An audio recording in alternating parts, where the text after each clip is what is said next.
Alright guys, welcome back. It's me again, Victor, your real estate agent. Today, we will be discussing on the disadvantages of buying a subsales property.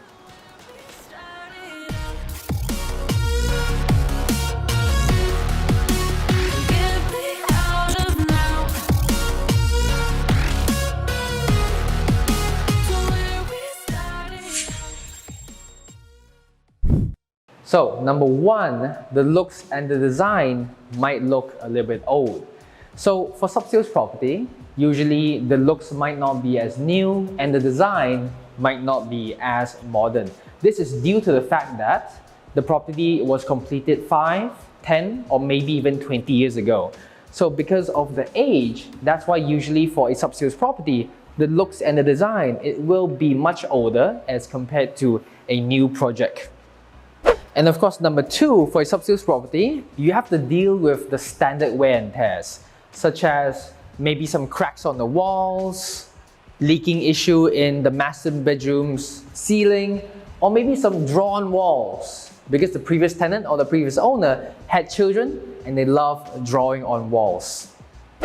But of course, when you buy a property, either for investment purposes or for personal stay, it will have to be a long-term thing. It's never short-term. It's going to be minimal 5 to 10 years. So if it is a long-term sort of plan, trust me, each and every property in the world will be subjected to these wear and tears, such as cracks or maybe potential leaking issues. Because the material that made the house came from earth, which means that these sort of materials, it will always be subjected to the standard wear and tears.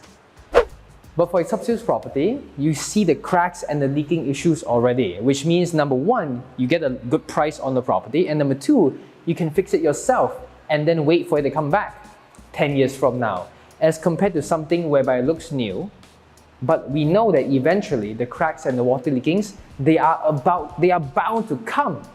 It could be 2 years from now, 1 year from now, or maybe a couple of months from now. But since it looks new, you have already paid that higher price. So it's good to buy something with the cracks and the leakings already, because number one, you get the good price, and number two, you can fix it yourself and wait for it to come back 10 years from now.